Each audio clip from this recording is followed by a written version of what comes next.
Assalamualaikum warahmatullahi wabarakatuh. Selamat pagi Bapak Guru dan teman-teman lainnya yang berbahagia. Pertama-tama, marilah kita panjatkan puji syukur kepada Allah Subhanahu wa taala karena telah memberikan nikmat kesehatan dan keselamatan sehingga kita dapat berkumpul di ruang diskusi pada kali ini. Adapun topik yang akan kita bahas adalah tataran linguistik morfologi. Perkenalkan, nama saya Risnawati yang akan bertugas sebagai moderator pada hari ini dan akan membimbing jalannya diskusi pada kali ini. Adapun anggota kelompok kami yaitu adalah yang pertama Andi Geri Akil Al-Qadri Anrom, yang kedua Ashar Yunus, yang ketiga Ingrid Wulandari, yang keempat Alma Nur Safira, yang kelima Gemi Etami, yang keenam Yuliana Halim, yang ketujuh Jeffy, dan terakhir Melinda Kusuma Wardani Japura. Baiklah teman-teman, langsung saja kita mulai membacakan materi yang akan dibawakan oleh Ashar Yunus. Kepada Ashar Yunus dipersilakan. Bismillahirrahmanirrahim. Assalamualaikum warahmatullahi wabarakatuh. Perkenalkan, nama saya Ashar Yunus, kelas PBSIA, NIM 2005015015002. Saya akan menjelaskan apa itu morfologi. Morfologi adalah cabang linguistik yang mengidentifikasi satuan-satuan dari dasar bahasa sebagai satuan gramatikal. Morfologi mempelajari seluk-beluk bentuk kata serta pengaruh perubahan bentuk kata terhadap golongan dan arti kata. Atau dengan kata lain, dapat dikatakan bahwa morfologi mempelajari seluk-beluk bentuk kata serta fungsi perubahan bentuk kata itu, baik fungsi gramatikal maupun fungsi semantik. Mungkin itu saja dari saya. Assalamualaikum warahmatullahi wabarakatuh. Dan selanjutnya materi yang akan dibawakan oleh Andi Geri Naldi Akil Al-Qadri Anrom. Berikutnya yaitu morfem. Yang pertama, pengertian morfem. Morfem adalah suatu bentuk bahasa yang tidak mengandung bagian-bagian yang mirip dengan bentuk lain, baik bunyi maupun maknanya. Morfem dapat juga dikatakan unsur terkecil dari pembentukan kata dan disesuaikan dengan aturan suatu bahasa. Kedua, morf dan almorf. Morf dan almorf adalah dua nama untuk sebuah bentuk yang sama. Morf adalah nama untuk sebuah bentuk yang belum diketahui statusnya. Sedangkan almorf adalah nama bentuk tersebut kalau sudah diketahui statusnya. Atau bisa dikatakan bahwa anggota satu morfem yang wujudnya berbeda, tetapi yang mempunyai fungsi dan makna dinamakan almorf. Dengan kata lain, almorf adalah perwujudan konkret dari sebuah morfem. Yang ketiga, klasifikasi morfem. Klasifikasi morfem terbagi 7, antara lain morfem bebas dan morfem terikat. Morfem bebas adalah morfem yang tanpa kehadiran morfem lain dapat muncul dalam petuturan.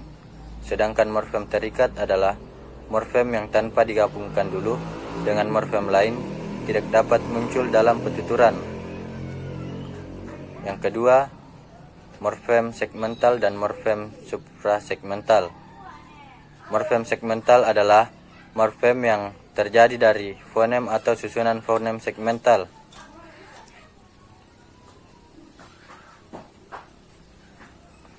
Morfem bermakna leksikal dan morfem tidak bermakna leksikal. Morfem yang bermakna leksikal merupakan satuan dasar bagi bentuk kata. Morfem yang bermakna leksikal itu merupakan leksen, yakni bahasa dari setelah mengalami pengolahan gramatikal menjadi ke dalam sistem gramatika. Sedangkan morfem yang tak bermakna leksikal dapat berupa morfem imbuhan. Yang keempat, morfem utuh dan morfem terbelah. Morfem utuh merupakan morfem yang unsur-unsurnya bersambung secara langsung. Sedangkan morfem terbelah adalah morfem yang tidak tergantung menjadi suatu keutuhan. Yang kelima, morfem monofonimis dan morfem polifonemis. Morfem monofonimis merupakan morfem yang terdiri dari suatu fonem. Morfem polifonemis merupakan morfem yang terdiri dari 2, 3, dan 4 fonem. Contohnya bahasa Inggris morfem un berarti tidak. Dalam bahasa Indonesia morfem C berarti 1. Yang keenam, morfem aditif, morfem replasif dan morfem subtraktif dan morfem baralomorf. Morfem utuh merupakan morfem yang unsurnya bersambung secara langsung. Morfem terbelah, morfem yang tidak bergantung menjadi keutuhan. Morfem itu terbelah oleh morfem yang lain, contoh kehabisan dan berlari. Terdapat imbuhan ke an atau ke an, dan imbuhan beran atau beran. Contoh lain adalah morfem gerigi dan gemetar. Masing-masing morfem memiliki morf G, jadi ciri-ciri terbelahnya terletak pada morfnya, tidak terletak pada morfem itu sendiri. Morfem itu direalisasikan menjadi morfem terbelah jika mendapat sisipan, yakni morfem sisikan pada morfem gigi dan sisipan M pada morfem getar. Yang terakhir yaitu morfem aditif, morfem replasif, morfem subtraktif, dan morfem baralomorf.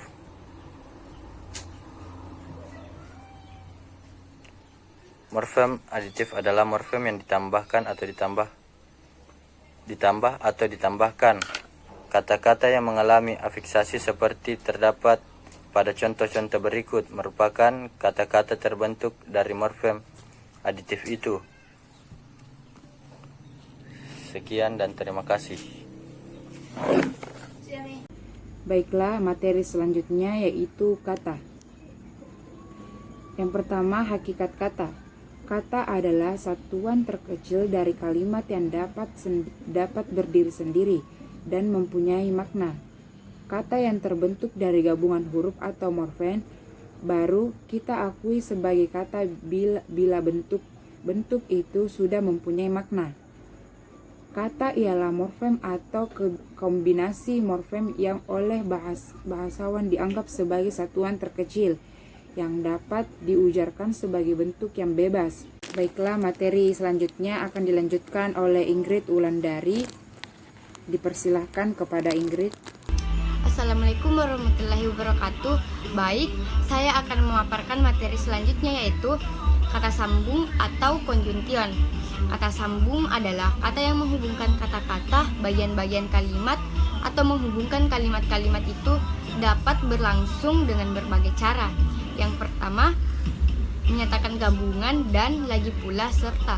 Kedua, menyatakan pertentangan tetapi akan tetapi melainkan. Ketiga, menyatakan waktu, apabila, ketika, bila mana, demi, sambil, sebelum, sedang, sejak, selama, semenjak, sementara, seraya, setelah, sesudah, tatkala, waktu.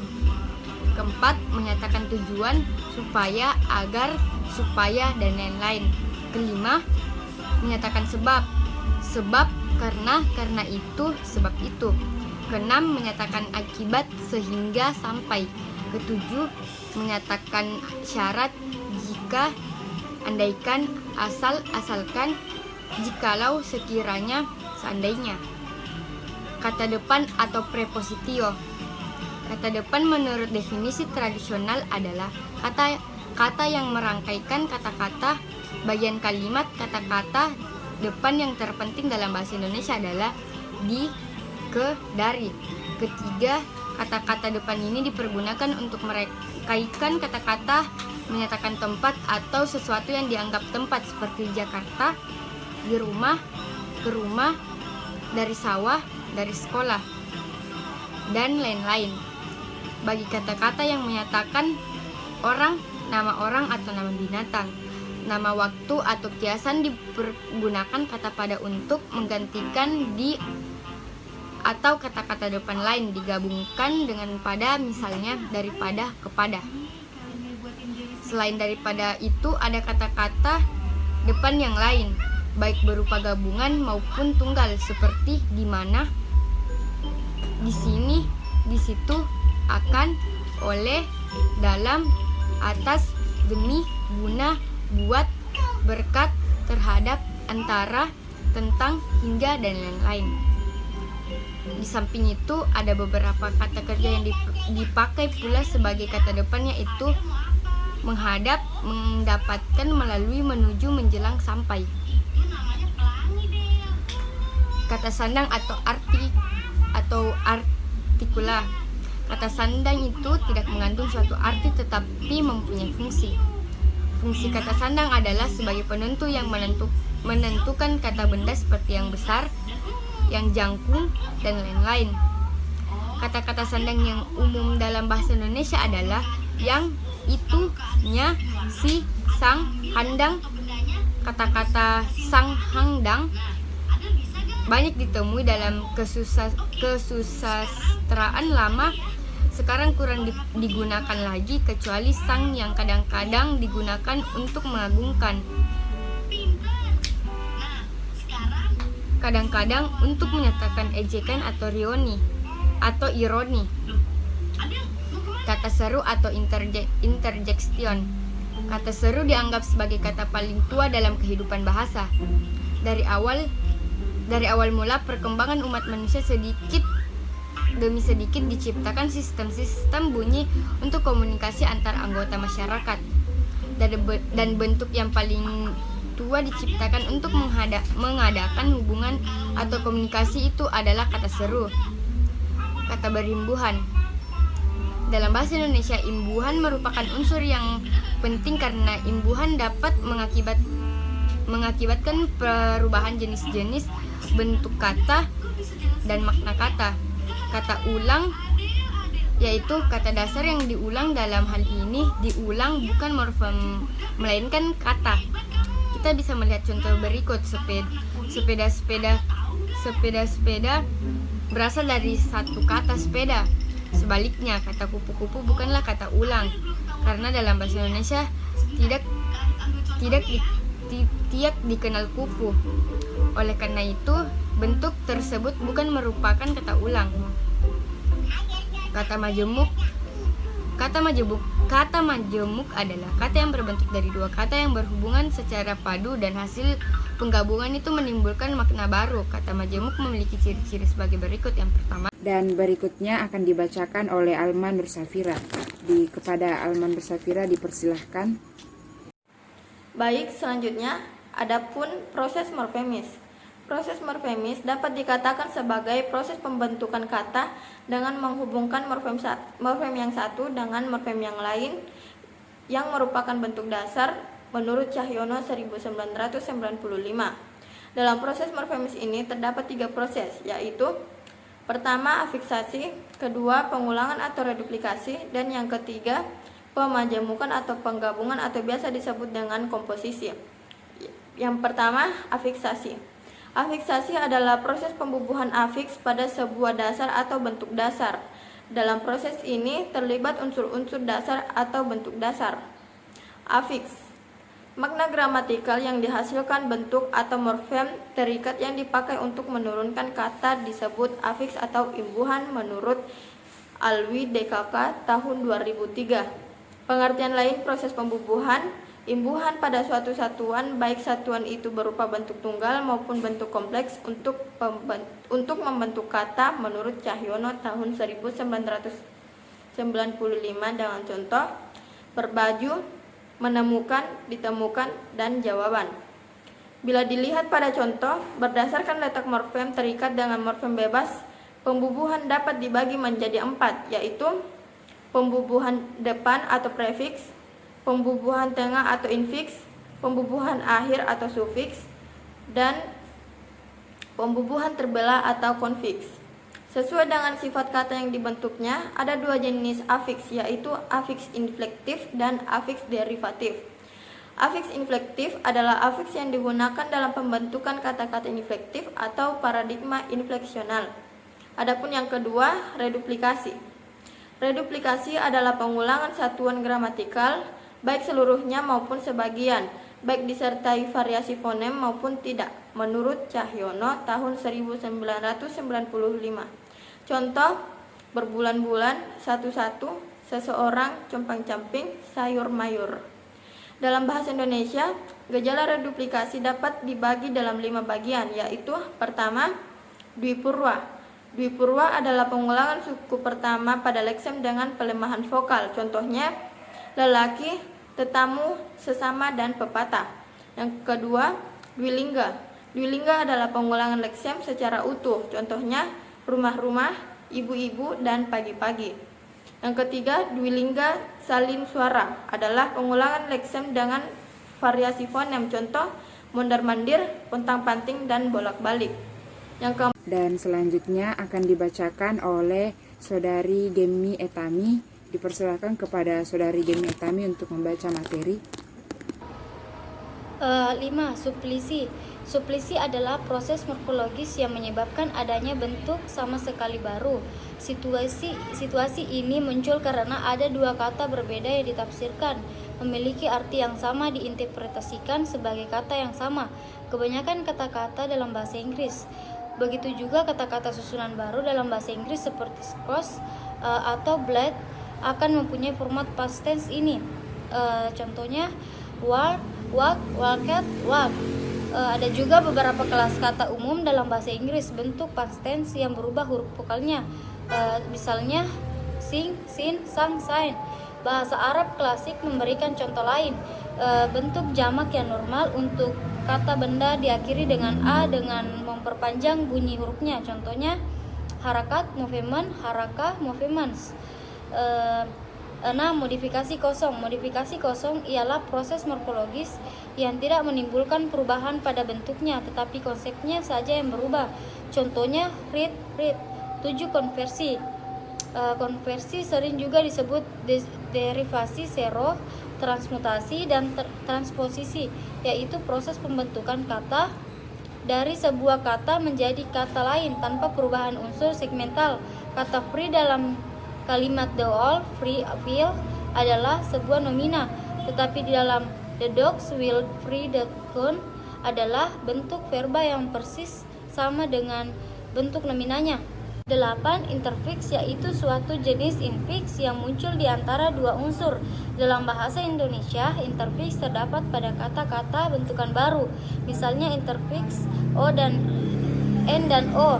Contohnya Indonesia logi, Indonesianologi, dan Jawalogi, Jawanologi.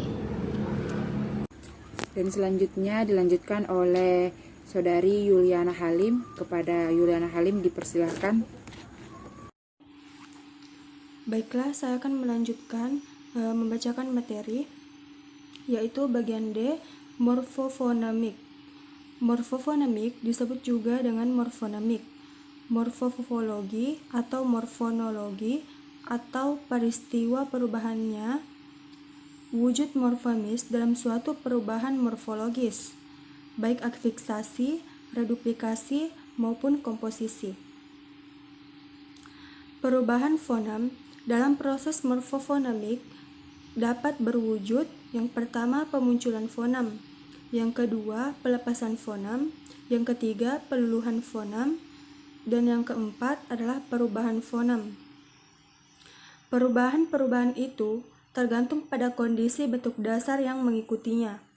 Contoh, fonem N, morfem men, dan pen berubah menjadi fonem M apabila bentuk dasar yang mengikutinya berawalan pada huruf P, B, dan F. Yang pertama, men tambah paksa ialah memaksa.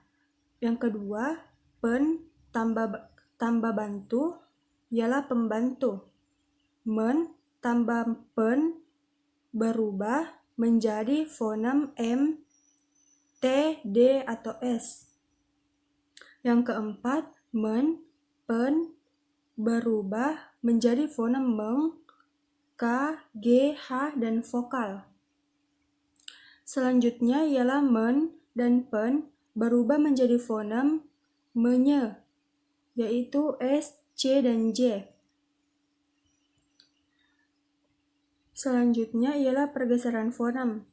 Pergeseran perubahan fonem adalah pindahnya sebuah fonem dari silabel yang satu ke silabel yang lainnya, biasanya ke silabel berikutnya. Terima kasih, saya kembalikan kepada moderator. Dan selanjutnya, Saudari Melinda Kusuma Wardani Japur akan membacakan materinya. Dipersilakan kepada Melinda untuk membaca materi. Baiklah, saya akan menjelaskan materi mengenai proses fonologis. Ucapan sebuah fonem dapat berbeda-beda sebab sangat tergantung pada lingkungannya atau pada fonem-fonem lain yang berada di sekitarnya. Misalnya fonem O, kalau berada pada silabel tertutup, akan berbunyi O seperti bodoh, balok, dan kolong. Dan kalau berada pada silabel terbuka, akan berbunyi O, obat, dan orang. Perubahan yang terjadi pada kasus fonem O, bahasa Indonesia itu bersifat fonetis, tidak mengubah fonem O menjadi fonem lain. Dalam beberapa kasus, di bahasa-bahasa tertentu dijumpai perubahan fonem yang mengubah identitas fonem itu menjadi fonem lain. Perubahan fonem pada contoh tersebut merupakan proses fonologis atau proses morfofonemik. Morfofonemik disebut juga morfonemik, morfofonologi, atau morfonologi.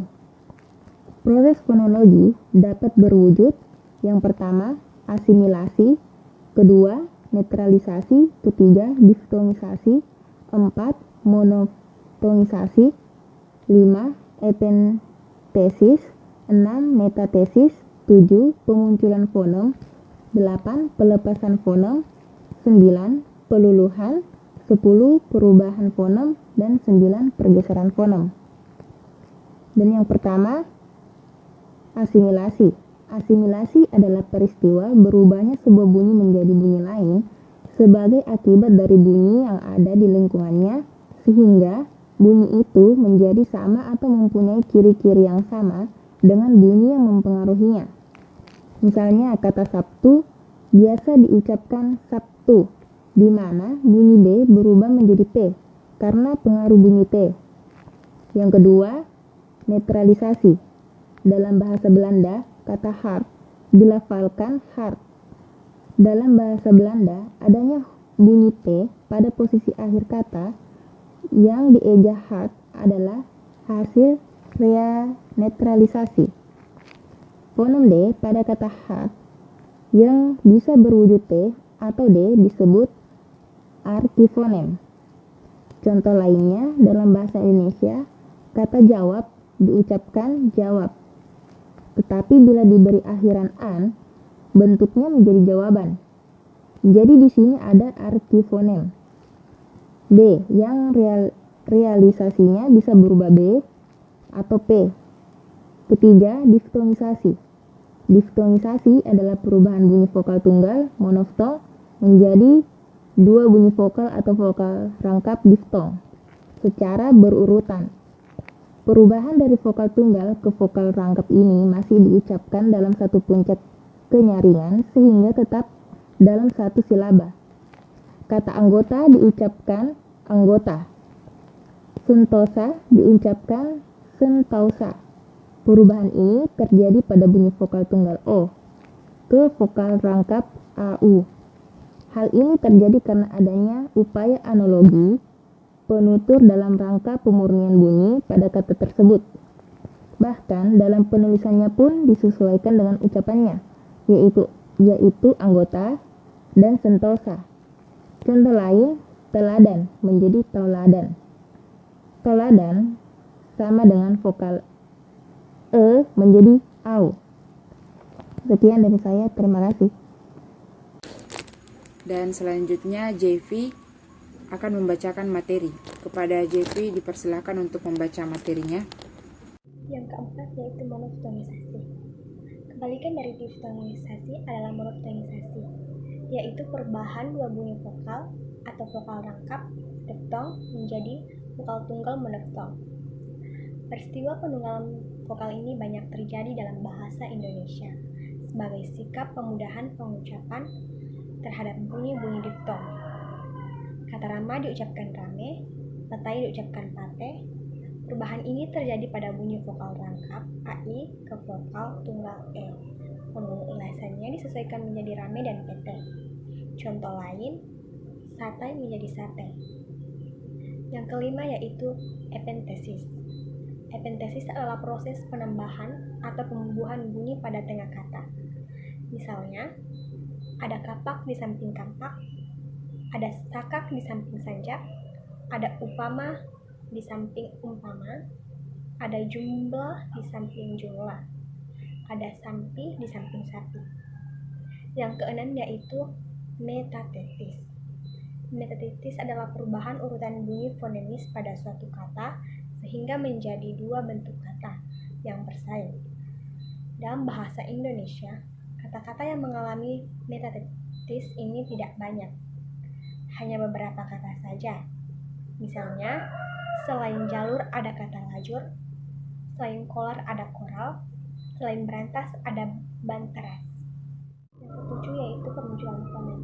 Kemunculan fonem, pelepasan fonem, peluluhan, perubahan fonem, dan pergeseran fonem biasa terjadi pada proses afiksasi. Afiksasi adalah proses pembubuhan afiks pada suatu bentuk, baik berupa bentuk tunggal maupun bentuk kompleks untuk membentuk kata-kata baru. Pemunculan fonem dapat kita lihat dalam proses pengembuhan prefiks me dengan bentuk dasar baca yang menjadi membaca, di mana terlihat muncul konsonan m. Juga dalam kata harian yang diucapkan harian, di mana terlihat muncul konsonan. Contoh pemunculan fonem yang lain adalah ke-an tambah tinggi, ketinggian, pe-an tambah nanti, penantian, ke-an tambah pulau, kepulauan, ne tambah beli, membeli, me tambah dapat, mendapat. Yang kedelapan yaitu pelepasan fonem. Pelepasan fonem dapat kita lihat dalam proses pengembuhan akhiran wan pada kata sejarah sehingga menjadi sejarawan, di mana fonem H pada kata sejarah itu menjadi hilang. Contoh pemunculan fonem yang lain adalah anak tambanda, ananda, bertapa kerja, bekerja. Baiklah, saya akan melanjutkan materi dari JV yaitu 9 peluluhan fonem. Proses peluluhan fonem dapat kita lihat dalam proses penyembuhan prefiks me pada kata sikat, di mana fonem S pada kata sikat dilulukan dan disenyawakan dalam bunyi nasal NY dari prefiks tersebut. 10 perubahan fonem. Proses perubahan fonem dapat kita lihat dalam proses penyembuhan prefiks ber pada kata ajar, di mana fonem R dan prefiks itu berubah menjadi fonem L. Yang ke-11, pergeseran fonem. Proses pergeseran fonem adalah pindahnya sebuah fonem dari silabel yang satu ke silabel yang lain. Demikianlah materi dari JV, saya lanjutkan. Terima kasih, saya kembalikan kepada moderator. Baiklah, kesimpulan yang dapat kita ambil dari kelompok kami yaitu tentang tataran linguistik morfologi, yaitu 1. Morfologi adalah cabang linguistik yang mengidentifikasikan satuan-satuan dasar bahasa sebagai satuan gramatikal. Yang kedua, morfen adalah satuan bentuk terkecil yang mempunyai arti yang bermakna akurat dalam struktur gramatikal. Dan yang ketiga, morfen adalah bentuk terkecil dari morfen yang sebelum diketahui status dalam hubungan keanggotaan terhadap suatu morfen. Itulah kesimpulan yang dapat kita ambil. Lebih dan kurangnya mohon dimaaf. Demikianlah tadi presentasi dari kelompok kami yaitu tentang tataran linguistik morfologi. Marilah kita mengucapkan alhamdulillah. Saya sebagai moderator mohon maaf atas kekurangannya dan terima kasih untuk perhatiannya. Wassalamualaikum warahmatullahi wabarakatuh.